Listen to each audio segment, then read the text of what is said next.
listeners, and welcome to the latest episode of Extra Extra. I today am your solo host, Jason Neil Patrick Harris Johnston Yellen. I am honoured to have another new collaborator join us in the studio today. We spoke to this woman, checks notes, back season 9, episode 11.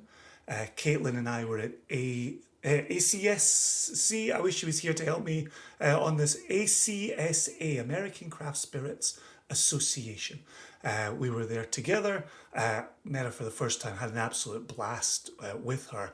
And as we get through today's episode, you'll hear me talking a little bit about how that time together was a bit of an impetus for the project that we're going to be discussing today. So, with a tight 35 minutes in mind, I give to you Caitlin Bartlemay, pulls up banners. I've just put a timer on it. The Caitlin Bartlemay Master Distiller at River Distilling. And what a pleasure it is to have you here today, Caitlin, to discuss a little project that we've done together. How are you? I am great. Thank you so much for having me, Jason. It's always a pleasure to be on the show. We're doing something so fun this summer. We kicked off 2 months of American coverage by talking to Amanda Beckwith at Virginia Distilling Company about her cigar blend. We followed that by talking to new collaborator Scott Blackwell at Hood River. That's you, Caitlin. Scott Blackwell at Highwire. And we talked about the Jimmy Red single cask that we're collaborating on with them. And now today we get to talk about the new collaboration that we have with Hood River Distillers. For the benefit of our listeners, Caitlin, Joshua and I have tasted the McCarthy's American single malt that you sent along. We are releasing this project as Clear Creek Distillery. And then we've introduced you as Hood River Distillers. Now, there's a fuller explanation way back, season 9, episode 11. But can you give us the very quick Reader's Digest version of how those three properties fit together and where you land in there? Yeah. So Hood River Distillers is still a family-owned company. It's the oldest and largest distillery out here in Oregon in the Pacific Northwest. Founded in 1934, just a few months after the repeal of Prohibition. Majority owned by the Dodge family, who are still a part of our leadership. Currently president and CEO, as well as the VP of marketing. They're an amazing family. They've taken really great care of us. And, Hood River Distillers is a 91-year-old company. On the other side, Clear Creek Distillery, having been founded by Steve McCarthy in 1985, the third craft distillery in the country, when Steve was ready to retire at 71 years old, turns out Hood River Distillers was ready to get back into the game and into the fruit brandy game. And so instead of starting their own brand and starting from scratch, turns out, the timing was literally perfect. Steve was ready to retire, and instead of starting their own new brand, instead buying a nearly 30-year-old established brand with a history and awards and beautiful products and the nerds that knew how to run all the equipment. So Hood River Distillers purchased Clear Creek Distillery. As a part of Clear Creek Distillery's story is also McCarthy's being the first American single malt, first released in 1998. So Clear Creek and McCarthy's came as a package deal. And then because Hood River Distillers, for its history, has essentially been a brand house. So the name Hood River Distillers is usually in the background behind all of these other brands that, we're known and loved for. But our name really isn't out there as the company name. It's all the things like Lewis and Clark vodka, and Timberline vodka, and Uller, which is a peppermint cinnamon, Nordic libation, 90 proof, and Yazzie vodka. Like, there's so many different brands. It's 28 different brands across 300 SKUs. Clear Creek, McCarthy's, being a part of that 28. McCarthy's is increasingly treated like a separate brand because it's an American single malt versus Clear Creek being all fruit brandies and fruit liqueurs. So that's unfortunately the shortest that I can make that explanation. No, that's phenomenal. And then, but we all work under the same family, the Hood River Distillers family out here in Oregon. So I am the master distiller for Clear Creek, for McCarthy's, but ultimately for Hood River Distillers. Wonderful, wonderful, wonderful. So the day you distilled this product, and this is the grand reveal. Nothing has been said about this product yet. We did have Amanda taste it at the end of her extra, since you were coming on one episode of extra later, two episodes of One Nation Under Whiskey later. So, and on that recording, she didn't know what she was tasting either. I love that. So, No, I love the very gentle secrecy that's been around this project. It's a liquid that I have always been very passionate about as a very nerdy distiller. Again, fates collide. I had the opportunity to make it, and now we have essentially this weird three-way collaboration, really, between all the people involved in this to actually see this get to bottles and get into other customers' hands, other distilling nerds' hands. So I'm very excited for the cloak and dagger, and I'm also incredibly excited for this reveal. Well, so you and I were discussing this before we hit record. I really want to give props here to Phil and Julie from the Bourbon Van. I met them for the first time at ACSA as well. And as we were talking, we're talking about friends in the industry. We're talking about how cool you are and the fun things that you get up to in your corner of the distilling world. And Phil had said, "Have you had this from Caitlin?" And I said, "I certainly have not, but that sounds very fun and something I'd like to explore further." I then went to you and said, "A little birdie says you've got some things in your warehouse. Are they for sale?" And you had said we could have a conversation. And we did. And it did turn into this getting moved from you to our bottling hall and then into bottle. And now on the precipice of going to the nation in July. This episode drops middle of June. And these bottles will start selling and shipping in July. So those are the people that I want to give props to. Do you want to start telling the story about how this arrived on your radar? Sure. And you can. I mean, I was going to say, any secrets. Yeah, you can say any words you want to say. Also I love Phil and Julie at the Bourbon Van.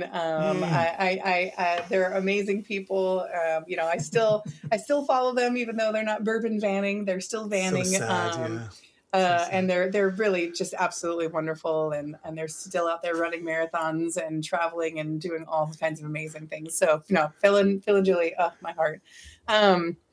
But yeah, this is kind of been a really fun project. Clear Creek has released a few similar things to this over the 41 years of its history. So it's something it's a project that we have done a time or two before, but it's something that I really glommed onto as a young distiller. The last time that we had sold some was, I think, my second year at Clear Creek Distillery. We sold a barrel very similar to how this was made to Binny's, and the first time I got to try it on the bottling line, I was in love. And so it's always been this kind of quiet passion of mine. I think to go ahead and lead to the reveal of what this is, it is a malt whiskey made from finished beer. So beer that was intended to be consumed as beer. They had the full intention of putting in kegs coming out of taps, but instead ended up being distilled and then barrel aged. It's a really incredible flavor. It's different than your average malt whiskey is going to taste. It's incredibly fun. And you do get those flavors and those interesting kind of nuances from the fact that it was intended to be a beer before it was intended to be a whiskey. So it's actually kind of fun from the nerdy side, we talk about how whiskey is essentially, made from beer, but when you're brewing a wash for whiskey, you do it with different intention. You're focusing on that final whiskey of what it's going to be outside the barrel. And so a malt whiskey that has been made from something that was intended, the final product was intended to be a really nice frothy pint, it is incredibly different. So those intentions, when you set out and you're mashing the grains and you're doing the brewing process and during the fermentation process, really do have a huge effect of what actually finally comes out of a barrel if you actually see it all the way through to distilling and barrel aging. So yeah, what we have here is sometimes referred to, in more Alpine countries and European countries as maybe a beer schnapps. But this is a 100% malt whiskey that is made by Clear Creek Distillery. And the story of how we came to have a tanker full of finished beer is kind of, it's both hilarious and also a little bit tragic at the same time. Good. So you're about to name a distillery, a brewery. I'm sorry, you're about to name a brewery that was in Portland City. My wife and I got married in Portland City in 2002, and my mother and father-in-law lived in Tigard, just outside of Portland. And when Tamara and I would drive through we started in Colfax, Washington, we moved to Pullman, Washington.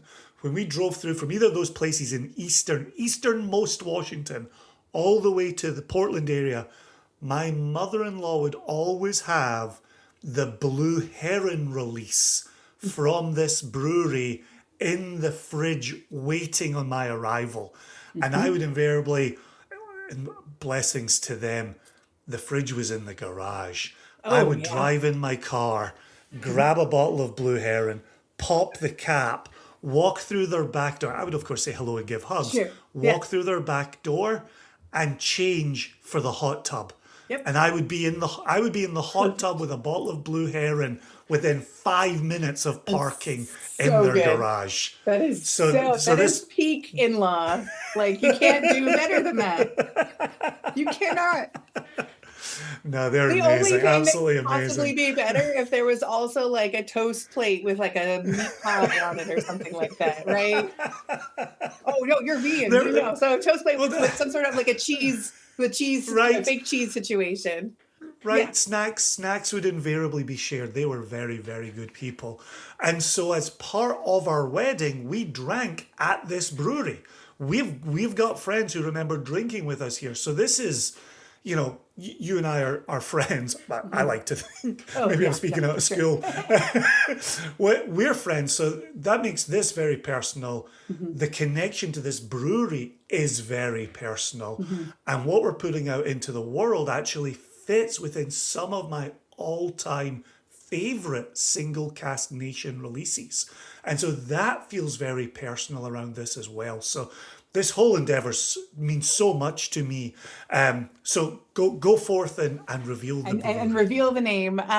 So this is actually the swan song, some of the last liquid produced by Bridgeport Brewing in Portland, Oregon. Wow. So founded in 1984 by Richard and Nancy Ponzi. Certainly, a massive name when you talk about the movement of craft brewing, not only just in Oregon, not only just in Portland, but really across the country. Bridgeport was one of the very first few that were going back to craft. And absolutely a huge name. It was absolutely devastating when we found out that they were closing.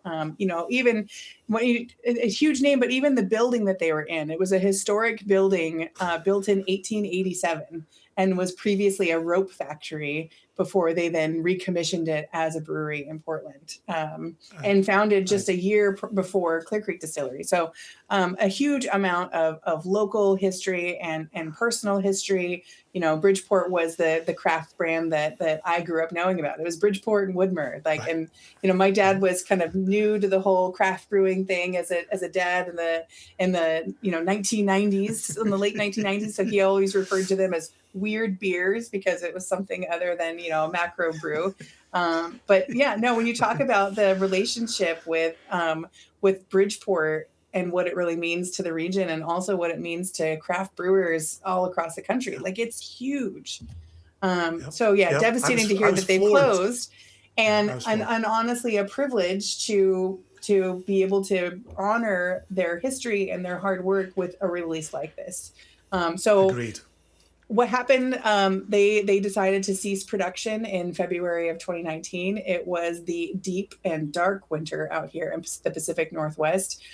We got a call from the production team, and they were like, here's the deal. We have all this finished beer in tanks. Turns out, I guess we're not going to be putting it in cans and bottles. If you want to pay for the shipping, it's yours, because they were working on decommissioning the facility. And they just needed that liquid gone. And it was, thousands and thousands of gallons of beer in tanks ready to go. Heartbreaking. But knowing that we were in a position to potentially help and to make something really beautiful out of it. And like I said, this kind of project, making a whiskey from finished beer, has been something that I have loved, almost since day one from working at Clear Creek Distillery, which is, at the end of next week is 16 years. So, oh my gosh. You were 5 when you started. That's an amazing record. Oh, Jason, bless you. I did say we're friends. Yeah, for sure. Lucky for us, the laptop camera doesn't pick up all these beautiful gray hairs that I'm sitting on the right side. I'm sitting farther and farther back from mine. So they called and our CFO Erica Mitchell, she called Joseph, who was the master distiller at the time, and we're like, do you guys want to mess around with this? Because if you guys have time, capacity, interest, we'll let you spend the money on shipping. And we, of course, were like, yeah, oh my God, yes, you're going to let us get. So, and like I said, it was February, and we were dealing with actually a pretty serious winter that year. And so through a snowstorm, I managed to I essentially say smuggle out. I managed to smuggle out through a snowstorm in the Columbia River Gorge an entire tanker of their Kingpin IPA. And get it here to the facility. So definitely, I think it was a new one for the production team to load a 6,000 gallon wine tanker full of finished beer out of their facility. And it was a bit of a journey for the truck driver to make it through the snow and have to chain up the tires and the whole 9 yards in order to get it here. But we did get it here, and we distilled it a single pass on the same Clear Creek stills that make all of our pear brandy, that make all of our beautiful McCarthy's American single malt. And instead, this day, they were making a whiskey out of finished Kingpin from Bridgeport Brewing. And we, of course, it was completely unplanned. It was just we'll make and make do. And so 3 months later, we were able to put all that distillate into ex-bourbon casks from our Trails End bourbon line. So our sourced Kentucky bourbon line that we do Pacific Northwest finishes on. Once that 8-year-old bourbon came out of their original casks, we had all of these bourbon casks laying around. It's like, well, we got to start the timer. We're going to put it into barrels, and maybe the right time, the right project, I don't know, will come along, but it was fun, and we were able to do it. And honestly, to just be a little bit a part of the story of the end of Bridgeport, and again, to be able to, this many years later, to release something and to have the opportunity to talk to you a little bit more about Bridgeport's history, and on top of our own, definitely worth the effort, I think. So a question for you, and so again, up the road from us, we've got Scott and Becky Harris. Scott and Becky Harris have done some distillation of beer, and one of the things they were saying was, when you get that full carbonated beverage, it foams like nobody's business.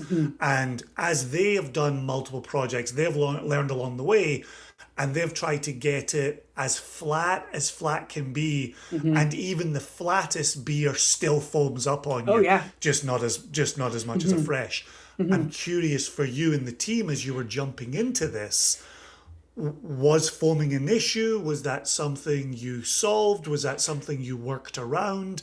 How did this distill differently from what you normally do? It was actually, from a distilling side, very similar, or not entirely dissimilar, to McCarthy's. We have kettle defoamer. So we just put some kettle defoamer in the still. It doesn't distill over into the product, but it knocks down that protein You have to keep an Gotcha. eye whenever you're distilling something with that kind of protein load that will potentially foam. You do have to keep a much closer eye than you might normally, because you could potentially foam up and boil into the column and foul your column and Right. make a big Right. mess and cause a bunch of problems. So when we're distilling, the foaming usually happens, or is worse, like right before the distillation and right as the heads are coming out. So if you notice, like maybe the foam will creep up into that bottom window, and then hopefully it sits there for a second, and then it will slowly break itself. The old Mm-hmm. school way to break a foam, it's one of the reasons in Scottish pot stills they had, I can't remember the name of it, but it was like a piece of wood on a chain. So if as the Uh-huh. still foamed up, Uh-huh. that piece of wood would knock against the copper, and you'd know that you needed to cool the kettle down to let that foam Yep. break. So yeah, the easiest thing to do is if you see that come up, the old Scottish trick is to throw buckets of cold water on the shoulders of the still, because that will also get that that protein to collapse by putting a Okay. cold spot in the Okay. still. It'll collapse, but also you can just turn the heat down, give it a 1, 2, 3 count, turn the heat back up. It'll come back, but it'll come up a little bit collapsed, and then once you really start going, those proteins will coagulate and they don't cause a foaming problem. But yeah, we use Okay. kettle defoamer for the McCarthy's because we don't whirlpool or take all the yeast off of the McCarthy's, and so there is a little bit of protein content from the yeast still being in suspension. So yeah, we've had kettle defoamer around, so we just used it for this distillation. There you go. Okay, so it did kind of more or less fit with how you go about doing business. Mm-hmm. Um, wow. I guess we've put in some hard work so far, Caitlin. Do you have a little glass of this to hand? As it turns out, I do, because, like I said, it is one of my absolute favorite things. I have been the amount that I have wanted to see this kind of liquid back in Oh bottles. my gosh. Very passionate about this particular product. And of It's course, just and to be remarkable. honest, It's like so from the story heartwarming. perspective, it's like, of course I am, because it's like I'm a brandy distiller by trade, brandy and American single malt, both things that have a barrier of education to get your average consumer on board for those things, right? You can't, if I say I have a Canadian whiskey, there's like already, people are already like, oh, okay, I have an assumption of what that's going to be. But if you're like, would you like to try an American single malt, or would you like to try a pear brandy? Usually they kind of look at you and be like, I might, but I'm going to need you to explain a little bit more. And so a whiskey made from finished beer, and in a lot of ways represents maybe one or two more barriers of education. well, So of course well, that's the one thing that I want to make. so actually that was a thing I was going to bring up to you. So on our label, we got full approval from the TTB, as we always do, but we've gone with whiskey distilled from barley mash. Mm-hmm. One of the things for us in looking at the product that you distilled, 100% malted barley, 100% fits with our general remit, the things we do out of Scotland with Scotch, the things we do in America with American single malt whiskey. And so we thought that was a nice entry point to communicate with the nation. Absolutely. Still whiskey. And again, talking about our friends at Catoctin Creek, we had put together a whiskey distilled from a rye mash that we did with them that, to all intents and purposes, was a rye whiskey. It just hadn't been in new charred oak. Mm-hmm. So we just played it safe. Not a single person in the nation batted an eyelid. Mm-hmm. And we thought when it came to telling the story of this whiskey, Mm-hmm. that was the easiest entry point for the label, with us knowing we could tell further stories on Oh the yeah. podcast. Mm-hmm. We could tell them over email. We can tell them at festivals. We can tell them at tastings. There's lots of room to run with this. Mm-hmm. But we figured 100% malted barley, distilled in a traditional pot still. Mm-hmm. We have whiskey at the end of that. So Yep. that was our part, because I think you're right to bring up education, and you're right to bring up how one communicates to any consumer. I did cheat, But and I did have it under a watch glass, because one of my favorite things is that like under a watch glass for a little bit, that first smell. And then the next best thing is when you can come back to the glass about 15 minutes later, and you get some of that drying on the outside of the glass and everything after you've had a sip or two. You get kind of another yeah. dimension of the whiskey, which is a lot of fun. So as you remove that glass, what is your first takeaway from this whiskey? It is What hits so you like first? citrus and tropical, and just the more you dig into it, like there is like the rich like background of that malt, of that grain characteristic that really pushes everything out. But like the amount that you're getting things like mango and also dried apple, and I mean the citrus is really complex too. Like it's not just lemon and lime. Like I don't know. This is we talk about barriers to entry. I don't know if your familiarity with Buddha hand is, but it's another really Oh yeah, awesome yeah, citrus. yeah, Like absolutely. but it's different, right? Like just kind of like yuzu, it's lemon, but it's not lemon, right? Like Buddha hand is like similar, but like so the citrus characteristic is really incredible, For and me, it's it's just almost something that. a citrus oil. Like again, back Mhm. to that weight of it, the heft of it. Sorry, I didn't mean to interrupt you there. No, you're fine. While But yeah, you're the while you're mango, the sipping is papaya, the guava, like it's all these kind of orange, pink. Um, and then yeah, you take a sip, and honestly, like I think that my favorite thing for me about distilling a finished beer is like your mouth, your palate, your senses know that it was a finished pint of beer at some point in time. And so with this, like you get all that citrusiness, but like that little bit of bitterness that I think comes from some of that heavy char, like it is so familiar to the bitterness that the beer might have with that like kind of the frothy head of the beer, some of that protein character. Those oils add a lot of body to this whiskey, body that you might assume would actually come from the beer itself, right? So this is it's so like the evil twin or the ghost, really, which again, really the ghost being spirit, right? It is really the ghost of that perfect pint, but in a whiskey glass instead. oh, nicely said. Oh, very nicely said. Oh, takes notes. It's the ghost of that pint of beer, the spirit of that pint of beer. Oh, so delightful. Because I'm like you curious. do get the grain characteristic as well. I'm curious from you. I think when I was tasting this with Amanda, she'd kind of gone in a chocolatey route on the nose, and I think she had talked about the malt coming through there as well. For me, this is one of the highest florals we've ever given on the flavometer, and I think we're up somewhere around a 7 on this out of 10. But for me, there's this incredibly pleasant Turkish delight note Oh yeah, on the that's fair. nose. And I think for me, as you're talking about the citrus and you started to go around, you came around kind of like some orange notes as well in here. For me, that's like orange essential oil and Turkish delight. Like this has a little bit of the Middle Eastern going on for me. Yep. Even maybe a little bit of pomegranate floating in and around there. So that Oh could be yeah, my own there's so power of much like suggestion. there's like not orange the fruit, but like this the color. It's like it's orange, Right? it's pink, it's red. It's honestly there's some like little pieces of almost like lime green. Like it is if your It's pink for synesthesia sure. goes to color, this is an absolute bright color explosion. If your synesthesia goes to musical notes, like I hope you love jazz because it's got a lot going on. But then the texture on it, as you rightly say, this is 63.6% alcohol, and the oils are so protective of the palate. It's delivering the orange gumdrop, gentle, soft spice, still with that alcohol in there, and just mouth coating and makes me want to take another sip. Just put another layer on the palate.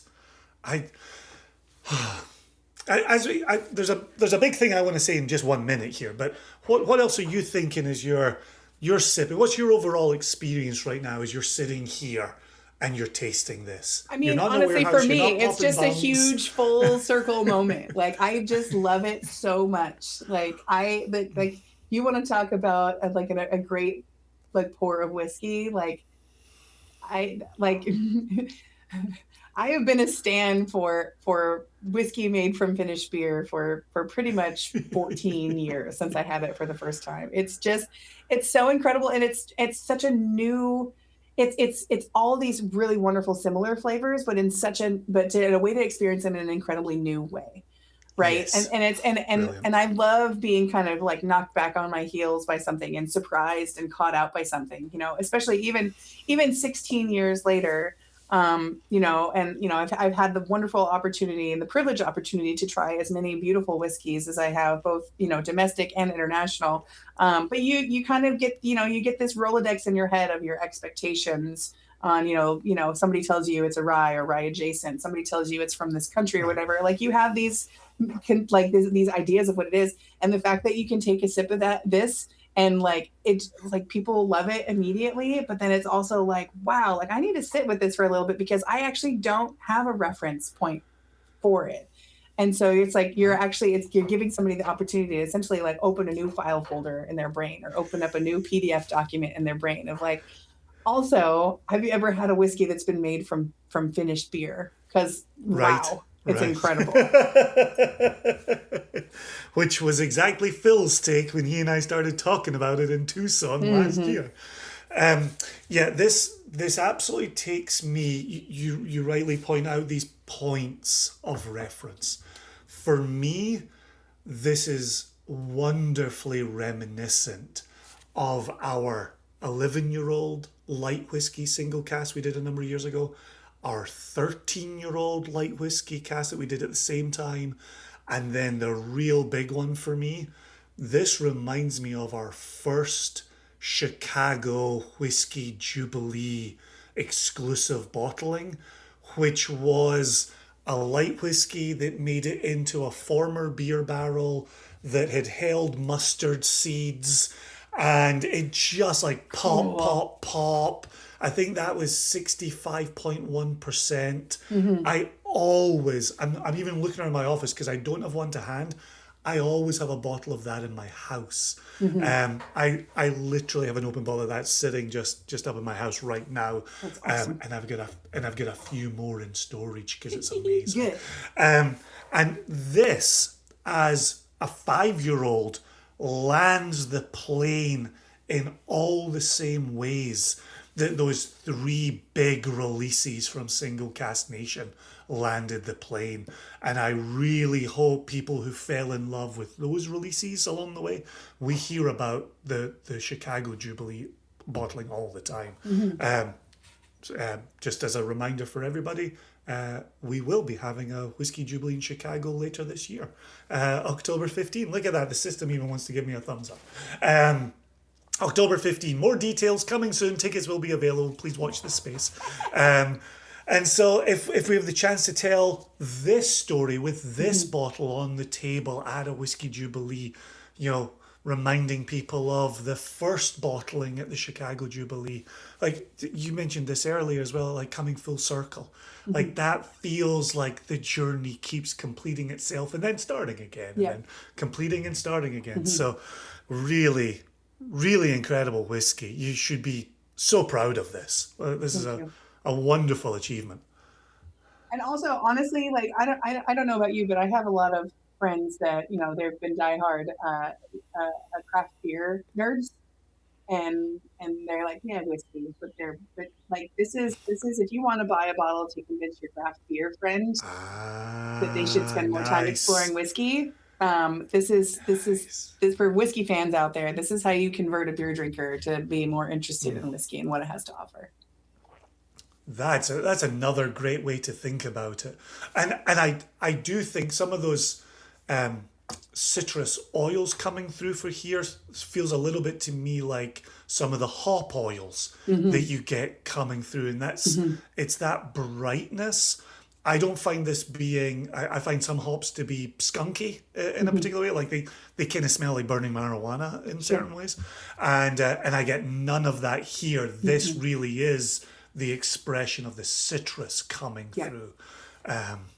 It's so quaffable. It's so good. And so honestly, crushable. Like, you know, as you've been talking, it's like I've been kind of quietly trying to time the finish. And like after having a sip, like you're still experiencing nuance of flavor at least 2 minutes out. Like it is awesome. It is beautiful. It is bold. It is flavorful. It's easy to sip. It's super fun to try, to experience, to talk about, to share.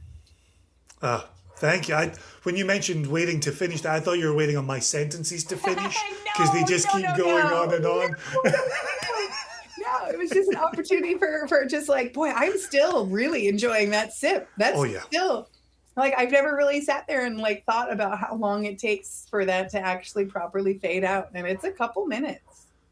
Right. And that's why I was curious about your experience as you're sitting there at a desk in front of a laptop, part of an interview, and not with your business hat on in a warehouse, taking a sample from a cask, thinking about where that's at. This is the enjoyment end of the spectrum. Oh yeah. No, I am a stan. I am in love, have always been in love. So excited to get feedback from your longtime fans from the nation, see what they think of this, because I've been smitten for a very long time. They are never backwards at coming forwards, so we will anticipate their responses. Listen, thanks so much for being here today. Thanks so much for distilling this and giving the nation access to it. Thanks for being proud of this corner of the category that you're out there fighting for as well. And we will continue to do our heavy lifting and tell the story as well. But for the moment, thank you so much for being here, Caitlin. Thank you so much, Jason. It was a pleasure. All right, I'll pop you back in the green room, and then we will close this by me just saying to all of you out there, isn't Caitlin amazing? Brilliant person to hang out with. Knows her stuff inside out and back to front. If you are watching this on the old YouTubes, please go ahead and subscribe to our YouTube channel below. If you're one of the many, many thousands listening to this, thank you for your audio support. Please make sure you're subscribed through something and you're posting comments that are hopefully complimentary so that other people can discover this podcast for themselves. But until next week, I've been Jason. That was Caitlin. Watch out for the announcement coming in July. Is the Clear Creek whiskey distilled from a malt mash bill. We will make an announcement later on in June, and then also wait for the tickets to be announced for the Jubilee in Chicago coming October 15. But other than that, thanks ever so much for tuning in. We always appreciate you. Till next time, cheers.